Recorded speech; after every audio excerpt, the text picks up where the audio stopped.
Kiira EV SMACK. Yeah. That is hot. Yeah. This is a car made in Uganda by Ugandans. It's obviously not the first car to be made in Uganda, but it's the first of its kind. Targeting the middle class and small families, the 5-seater Kiira EV SMACK has every curve over and under the hood by design. But how do you make a hybrid EV car for the Ugandan market? This is Roger for Techjaja, and this is the Kiira EV SMACK series part 1.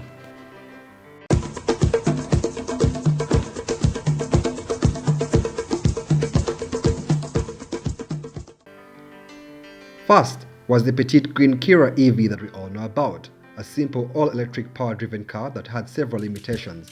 With several lessons learned from this and cool new ideas, the Kiira EV SMACK concept was born. The car is named after one of Uganda's oldest secondary schools, St. Mary's College Kisubi, SMACK. These young people demonstrated the concept of the hybrid car. It was using solar, wind, electricity.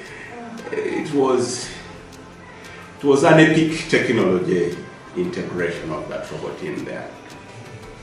And it had they had ideas of smart features, the knowing that it's going to knock, being able to park by itself, parking assist, and crash, and so on and so forth.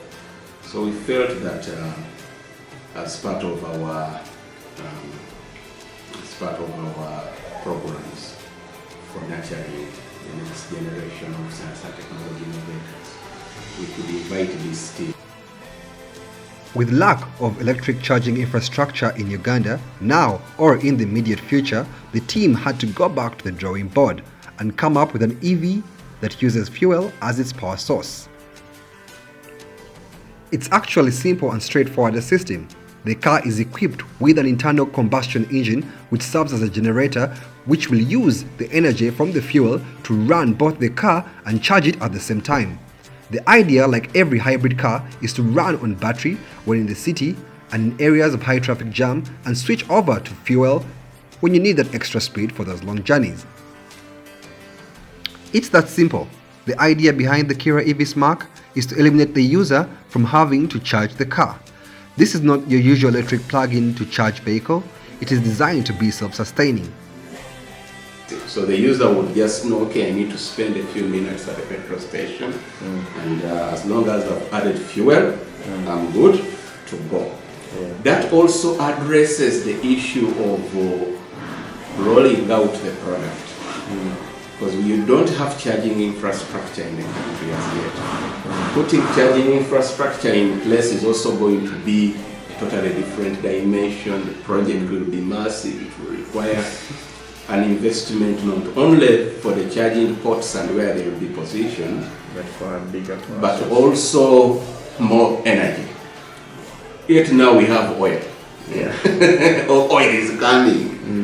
So we thought that we would do away with the user of this equipment having to actually go and charge. What drives the car is purely a top-of-the-range electric system. With the car drawing over 50 amps, the cost of charging the battery would be pretty huge, and charging over the usual power grid would prove to be very expensive. And let's not forget our usual load shedding.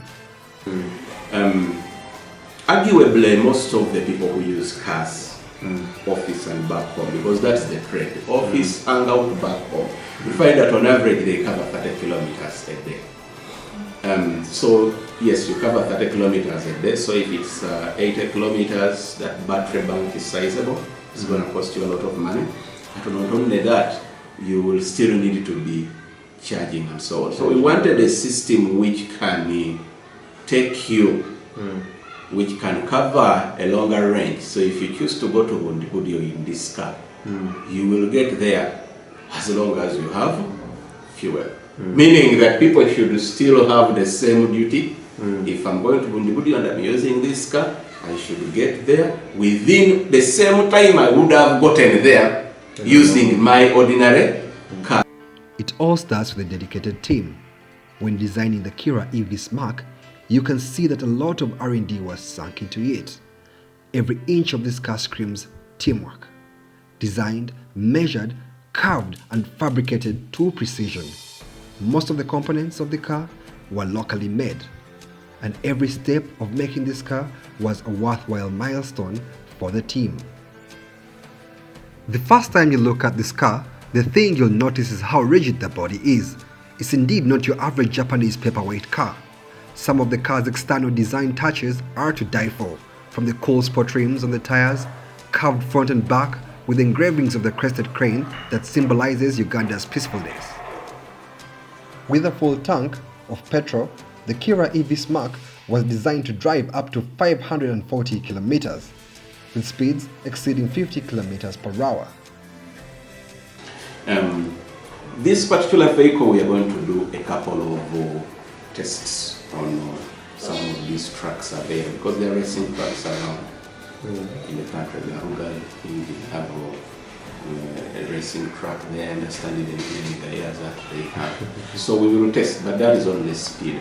Then we'll also try to run the car on full tank to see whether we can achieve it. Even if you drove it in a circle until you can achieve this 540. Because this is very good before you even put it on the road. Because you don't want to say, let me drive to Arua, which is about 500 kilometers, and you get stuck in the middle of the road. You want to first make sure that, okay, when I'm on that track, can I do 540 kilometers? So we are going to do a couple of validation tests. And we have, in one of our documentation, we have a whole cocktail of tests: noise, harshness, vibration tests. We are going to look at whether systems respond, the brakes, for example, responding as we say that, okay, the target is if you're driving at 100 kilometers per hour, you should be able to stop within maybe 3 seconds, and that is maybe a distance of 10 meters.